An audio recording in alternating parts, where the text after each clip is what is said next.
So it's Friday on a winter day here in Portland, Oregon, and I just wanted to share a little bit about my practice. I do these videos from my greenhouse and outdoors when it's warmer to create my, maybe exhibit my uniqueness as the gardening accountant, although I doubt I'm that unique. I bet a lot of accountants garden.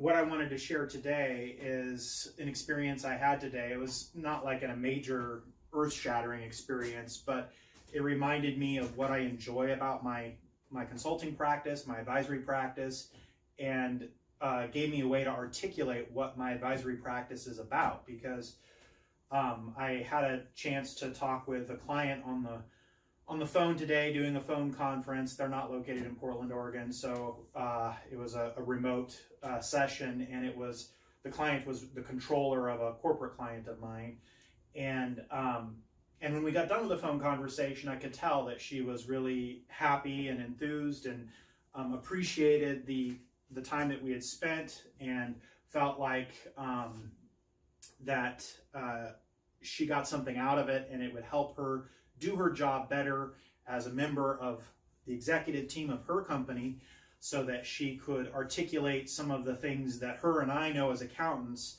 I was giving her some tools of ways to explain that to the rest of her executive team, different metrics to think about that sometimes other company executives outside of accounting don't think about, and that in her industry and in her role she hadn't thought about for a while herself. Because, you know, when you are in an accounting role or even a finance role in a small to mid-sized business, you often kind of get a narrow vision of what you're focused on, and you may have had a broad variety of experiences from school through different companies you've worked for, where there's things you know that you kind of forgot, or that you just haven't done in a while, or thought about in a while. And I was able to remind her of some of those things with regard to analyzing her company's financials and how she might use some metrics in discussing with her CEO and with the rest of her executive team. And I was driving actually over to the garden here and reflecting on my day, and on the fact that it felt good getting off that call, that I felt like we added some value, and that the client in that regard got some value out of our discussion, which is what we're always looking for. And I thought about, well, that was an example of what we do, you know, because sometimes I struggle to truly articulate what our advisory services are. But about 80%, I would say, of our, you know, that's obviously a round number, so it's an estimate, but about 80% of my client work is just like that. It's working with the in-house chief of accounting, head of accounting, or controller, or head of finance for a small business who needs that sounding board to bring up ideas or help them with their role and help them be better at their role. And that's, I think, the best relationships we have at TCA Advisory, or TIFAR Advisory. The best relationships we have and the best situations we have that exact setup, where we're working with that in-house person and we're advising the accounting, the head accountant or the accounting department and the CEO. And really, sometimes I say we stand behind that accountant to help them really fill their role and be able to step up and have a meaningful executive type role as needed with their leadership teams. And yeah, I mean, I just thought about like all the different clients where that's exactly what we're doing. And then I thought, well, so it works with many clients. There is that kind of 20% where it doesn't quite work that way. Sometimes that's fine, because there's other dynamics at play where the in-house accountant, or there isn't an in-house accountant, or whatever, that, you know, maybe the owner is the in-house accountant and that works fine. So it's not that it's a deal killer, but I was thinking through to myself, well, what has to be in place, you know, if this is the kind of scenario that we excel at, is working with these in-house accountants to really make the best out of their roles and their positions in collaborating with the rest of their management teams. if that's kind of our sweet spot, then what has to be in place for that to work? And I think that I kind of came up with a few things, a couple things, maybe a few things that I thought, well, what has to be in place for that to work, for that kind of relationship, for us to be performing at our top level, is number one, the company ownership or leadership, executive team, whoever that is, they really have to value accounting. They have to value accounting information and financial analysis as part of their business planning process. And they want good accounting. They want good financial analysis.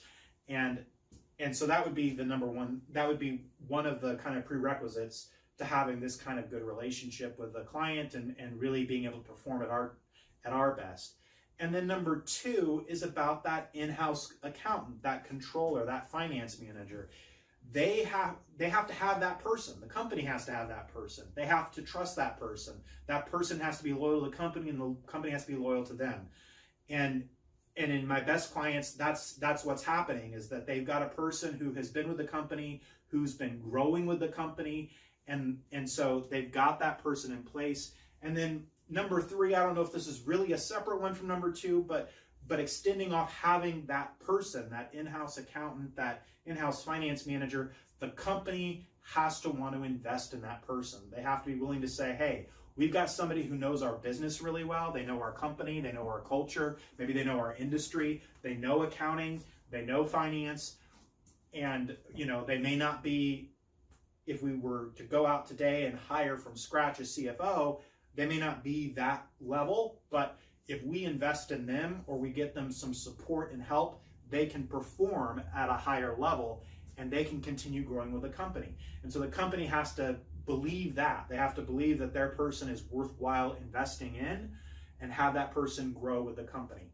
And we, in my advisory, I work with growth companies. So, that's part of the deal. The company's growing and the people are growing with the company. So I think that's the key to it, because to sum it up, what I realized is we are an investment. When a client hires us, when the company hires us, we are an investment.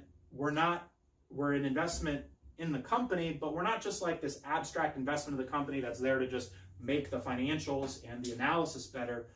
We're an investment in the person, right? It's the company saying we want to invest in that in-house person. And so TCA is a great investment that we can make in that in-house person to support that person, provide them with expertise and advice when they need it, provide them with support to help their growth, give them the backup so that they can scale and grow with the company.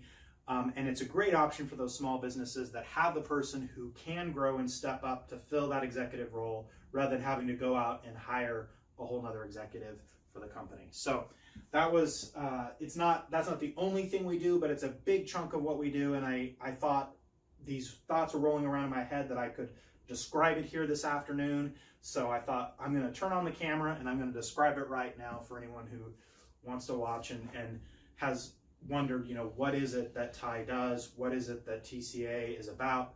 That's a big part of what we're about. All right, that's it. And I will hopefully see you guys in another video soon. Take care.